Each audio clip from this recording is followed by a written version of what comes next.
Bom dia, irmãos. A graça e a paz de Jesus seja com todos nós. Temos hoje nos visitando o William. Levanta a mão, William. Seja bem-vindo. Deus te abençoe. Por essa você não esperava, hein, William? Tem até palmas, hein? Queria convidar você a abrir a sua Bíblia no Evangelho segundo Mateus. Evangelho segundo nos escreveu Mateus, capítulo 5.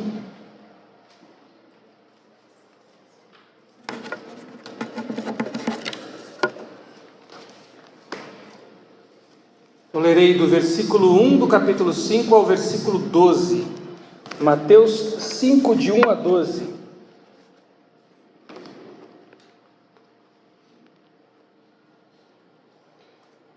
Diz assim o texto: Vendo as multidões, Jesus subiu ao monte e se assentou. Seus discípulos aproximaram-se dele e ele começou a ensiná-los, dizendo: Abençoados os pobres em espírito, pois deles é o reino dos céus. Abençoados os que choram, pois serão consolados. Abençoados os humildes, pois eles receberão a terra por herança. Abençoados os que têm fome e sede de justiça, pois serão satisfeitos. Abençoados os misericordiosos, pois obterão misericórdia. Abençoados os puros de coração, pois verão a Deus. Abençoados os pacificadores, pois serão chamados filhos de Deus.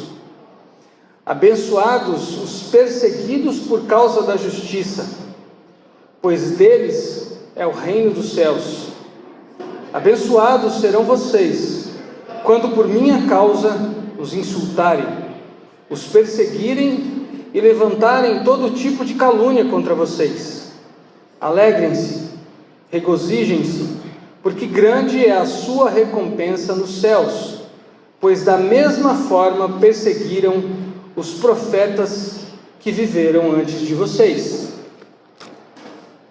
Neste mês de julho, muito provavelmente, todas as vezes que você me ver aqui ou me ouvir aqui no púlpito da PC, provavelmente eu estarei ensinando, lendo, pregando no que se convencionou chamar o Sermão do Monte. Mateus capítulos 5, 6 e 7.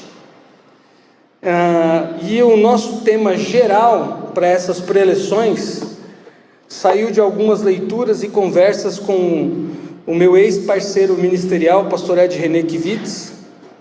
E esse tema é o Evangelho como a superação da religião.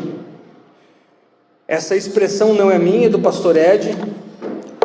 Mas o que eu vou tentar construir aqui com vocês nesses domingos e também nos encontros que nós teremos nas celebrações aos sábados dos jovens, é uma construção já da minha caminhada de alguns anos, refletindo sobre o que é ser cristão e o que é o cristianismo, mais do que isso, o que é a fé cristã para nós hoje, no século 21. O tema geral é o Evangelho como superação da religião.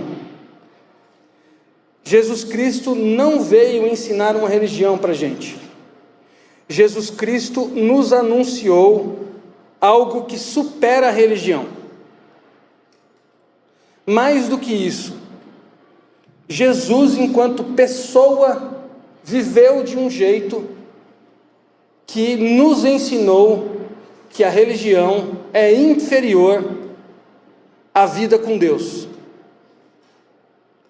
E o tema de hoje, especificamente, é o reino de Deus chegou. Então, dentro desse tema maior, o Evangelho como a superação da religião, o tema é o reino de Deus chegou. O assunto de Jesus nos Evangelhos é o reino de Deus.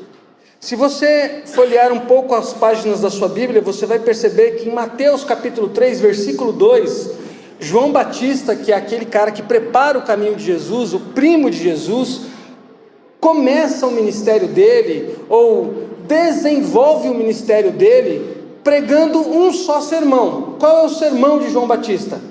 Arrependam-se, pois o reino dos céus está próximo. Passa um tempo, Jesus é batizado por João Batista, vai ao deserto para ser tentado por Satanás, passa pela tentação, vence o diabo, começa o seu ministério público, e a gente chega no capítulo 4, versículo 17 de Mateus, e Jesus faz a sua primeira fala pública. O que Jesus diz? Mateus capítulo 4, versículo 17: arrependam-se, o reino dos céus está próximo. O que isso significa para nós? Significa que o reino de Deus é o assunto de Jesus nos evangelhos, e que Jesus é a porta de acesso ao reino de Deus. E conforme a gente for desenvolvendo esses estudos e essas preleções, eu vou explicar melhor o que significa o reino de Deus, mas por ora, é importante que você saiba que nós vamos entender o evangelho a partir dessa lente do reino de Deus, o que é o reino de Deus, e que é o evangelho dentro dessa noção de reino de Deus. Nós estamos lendo o Sermão do Monte, e se a gente se aproximar um pouquinho mais do Sermão do Monte, a gente vai perceber muitas semelhanças entre Jesus e um dos profetas mais conhecidos da Bíblia Sagrada, que é o Moisés.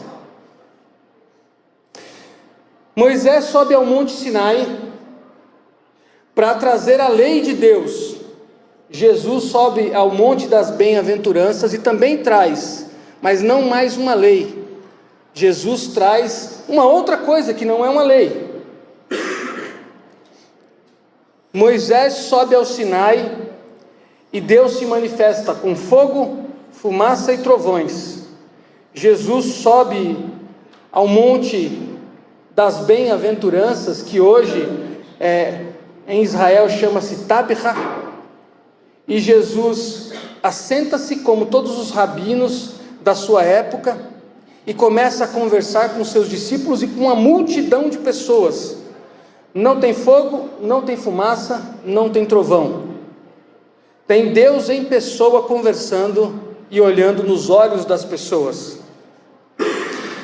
Deus fala com Moisés no Sinai, e Moisés desce do Sinai e fala com o povo. Jesus é Deus e fala diretamente com o povo, não há intermediários. Mas as semelhanças entre Moisés e Jesus vão sendo demarcadas pelo evangelista Mateus. É de propósito.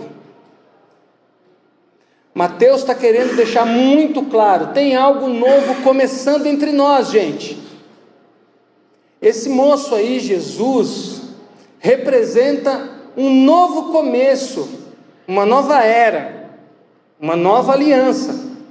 Isso é tão sério que os teólogos vão olhar para o Evangelho de Mateus e vão identificar em Mateus o mesmo que a gente consegue identificar nos 5 primeiros livros da Bíblia. A gente chama os 5 primeiros livros da Bíblia de Pentateuco, lembra disso? Os 5 primeiros, Penta. Os teólogos vão dizer assim: existe o Pentateuco do Evangelho de Mateus. 5 discursos que Jesus faz no Evangelho de Mateus são as 5 falas mais importantes de Jesus, que são comparadas com os 5 primeiros livros da Bíblia. O evangelista Mateus não está escrevendo de qualquer jeito e não está escrevendo sem propósito e à toa. Ele está fazendo uma clara relação entre Jesus e Moisés, entre a lei mosaica e o evangelho. E conforme a gente for caminhando, a gente vai perceber as semelhanças e as discrepâncias entre uma e outra. Se Moisés sobe no monte e desce com o rosto iluminado e as pessoas têm medo de chegar perto de Moisés, Jesus sobe no monte, se senta e conversa com as pessoas de igual para igual. Não tem rosto iluminado, não tem fumaça, não tem trovão.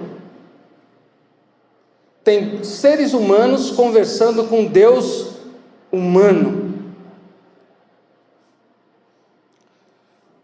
Nós cristãos não começamos a interpretar esse texto das bem-aventuranças ontem. Tem pelo menos 2000 anos que a gente faz isso que eu estou tentando fazer agora. Então, eu não quero iludir você que eu vou fazer uma coisa assim que vai te surpreender. Mas eu vou tentar explicar para você o que eu acredito. Mas antes eu vou dizer o que alguns mestres já disseram. As possibilidades de interpretação que existem para esse começo do Sermão do Monte, do versículo 1 ao versículo 12. John Stott, Martin Lloyd Jones e o Dr. Russell Shedd, todos já falecidos, leram esses 12 primeiros versículos do capítulo 5 de Mateus da seguinte maneira: tudo que está relatado aqui são virtudes que nós cristãos temos de alcançar. Então, essa relação, os puros de coração, os que têm sede e fome de justiça, os pobres de espírito, os misericordiosos, tudo isso é uma relação de virtudes que nós temos que buscar e que Deus espera que nós apresentemos na nossa caminhada cristã. Essa é a maneira como a maioria dos teólogos ocidentais leu esse texto. Outros autores vão afirmar assim que essas virtudes são impossíveis de serem vividas aqui e agora. Portanto, elas são virtudes celestiais. A gente vai viver só lá no futuro, quando o reino de Deus for consumado. Porque não é possível ser misericordioso, ainda mais depois de um 7-1. A gente quer mesmo é pegar o chucrute e jogar na cara do alemão.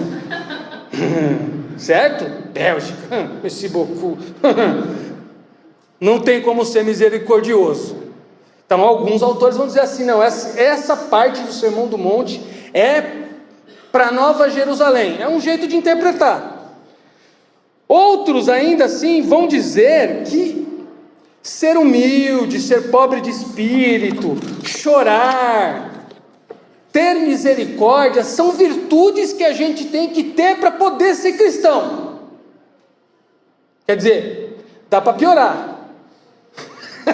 Dá para piorar. Ou seja, dá para fazer teologia ainda mais assim difícil. É mais ou menos assim: não é graça, você não é salvo pela graça de Deus, você tem que ser misericordioso para ser salvo. Ou seja, você tem que ser cristão antes de ser cristão. Certo? Mas essa é uma leitura que se faz. Não é só que você tem que ter essa virtude, é que se você não tiver, você não pode entrar no reino de Deus. E aí, como é que a gente resolve? Eu que não sou bobo nem nada, e que sei ler a Bíblia pelo menos na minha língua, vou ficar com os teólogos latino-americanos e com um teólogo norte-americano inteligentíssimo, que é o Dallas Willard, e os latino-americanos, que são muitíssimos, e não dá para citar todos eles aqui, mas que vão dizer o seguinte: essa relação do versículo 1 ao versículo 12 não diz respeito a virtudes que a gente tem que alcançar. O texto não está falando sobre as virtudes, o texto está falando que Jesus está dizendo àquela multidão de pessoas que está ouvindo o sermão dele, que eles são abençoados porque o reino de Deus chegou para eles, na exata situação que eles estão. Jesus não está dizendo: sejam misericordiosos. Jesus não está dizendo: chorem.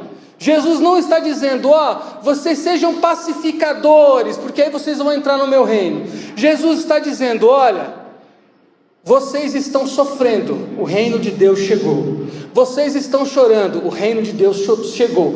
Vocês que estão pacificando, buscando paz, o reino de Deus chegou. Vocês que são puros de coração, vocês vão herdar a terra, o reino de Deus chegou. Jesus está fazendo um anúncio. Jesus não está cobrando nada deles.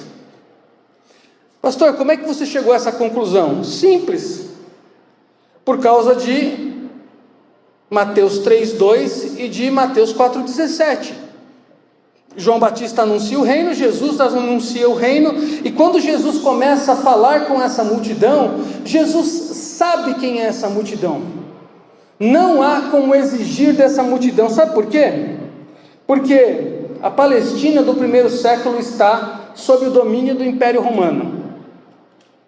Lembra dessa expressão? Dividir para conquistar? Império Romano. O que está acontecendo? Há todo tipo de doença física, espiritual, psicológica, mental. O que está acontecendo? Todo tipo de abandono. O que está acontecendo? Não há saneamento básico. O que está acontecendo? Há judeus explorando judeus, há árabes matando judeus, judeus matando árabes. A expectativa de vida máxima de alguém que vive na Palestina no primeiro século é de 30 anos. Jesus morre com 33, ou seja, excede a expectativa de vida dos conterrâneos dele. Tirando a questão do plano de Deus de Jesus morrer por nós, Jesus sobrevive acima da média do povo dele porque ele vem de uma família relativamente bem estruturada, que tem um pai carpinteiro, que tem profissão, que consegue comer, consegue beber, tem onde dormir. A gente tem a ilusão falsa de que Jesus está falando para um público de pessoas de uma pele, de uma cutis assim, brilhante, de cabelos esvoaçantes e olhos azuis, de gente com óculos, sei lá, polo, com perfume, fala aí o perfume de gente rica, sei lá, não sei nem o nome, esses nomes aí que você já sabe, Prada, isso aí eu já vi, de pessoas assim que o vento passa, elas estão, Jesus, gente, Jesus está falando para uma multidão de miseráveis, gente sem dentes nas bocas, gente que não sabe falar direito, gente marcada no corpo por exploração, por escravidão, gente vendendo seus corpos na rua, gente maltratada, faminta, doente. Imagina se Jesus vem instaurar mais uma religião e dizer para esse povo decrépito, caído, explorado, deprimido, desolado: vocês têm que ser misericordiosos. Jesus vem e diz: olha, eu sei que o Império Romano meteu a bota na cabeça de vocês, e o sangue de vocês está escorrendo, mas eu tenho uma boa notícia: o reino de Deus chegou.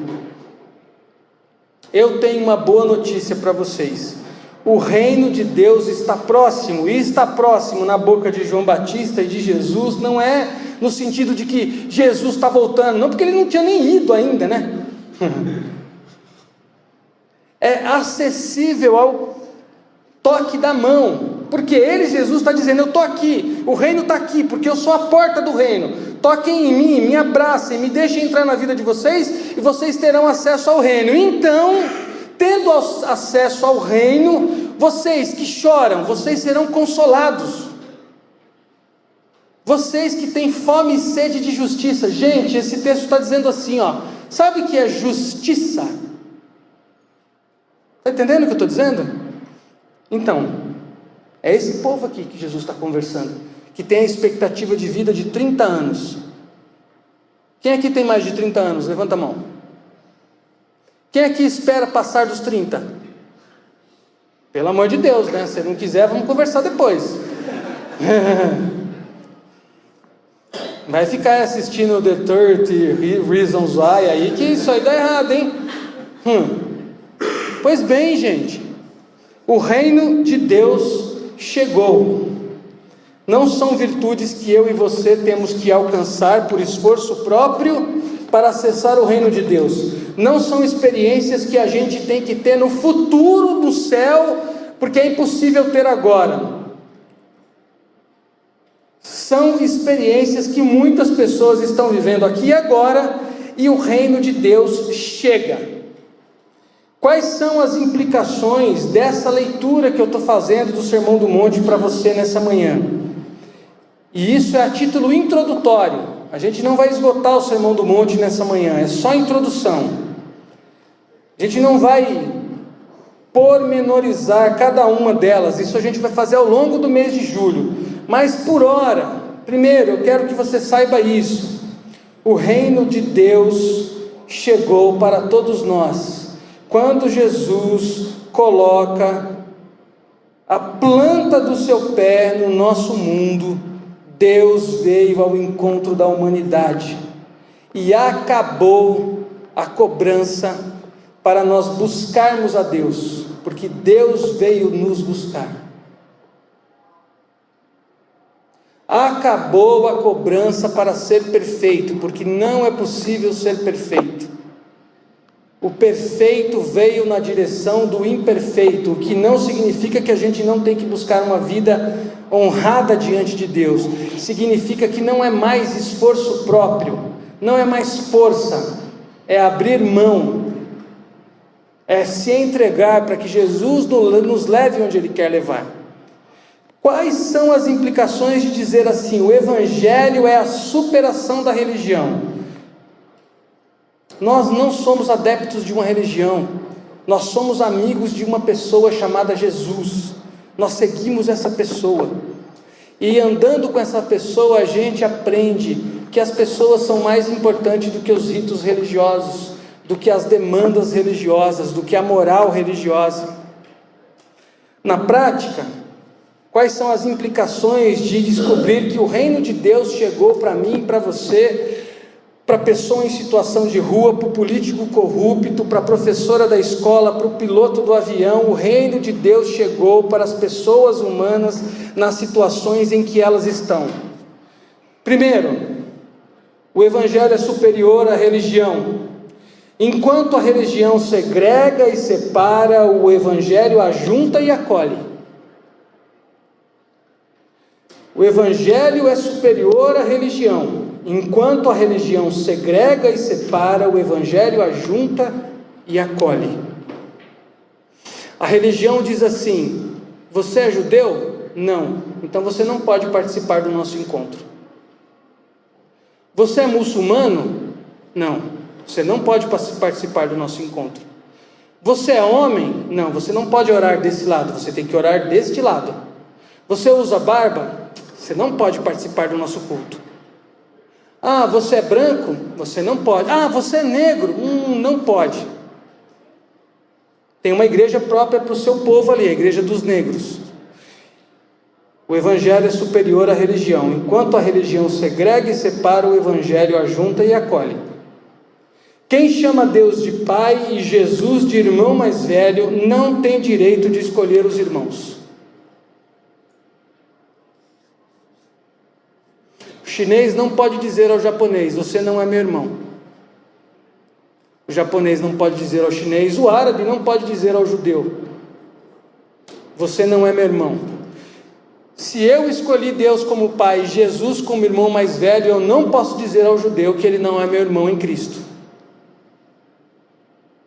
Terceiro, Jesus continua assentando-se e reunindo as multidões para lhes anunciar o reino. Ou seja, eu e você não vamos conseguir impedir que pessoas diferenciadas, entre aspas, sim, bem no mau sentido, adentrem o reino de Deus. Nós temos de escolher, meus irmãos. Ou a gente participa do grupo de Jesus que se assenta e não tem trovão, não tem fogo, não tem fumaça, não tem medo, e compartilha o Evangelho com as pessoas assim como Jesus fez. Ou a gente fica no grupo dos religiosos que vive segregando, separando, mandando pessoas para o inferno. Não dá para ser dos dois times ao mesmo tempo. Jesus continua se assentando, reunindo multidões de miseráveis diante dele e dizendo para eles: o reino de Deus chegou. Você tem fome e sede de justiça? Ela será satisfeita, a sua fome e sede de justiça. Você chora? Sua lágrima será enxugada. Você tem fome? Você será alimentado.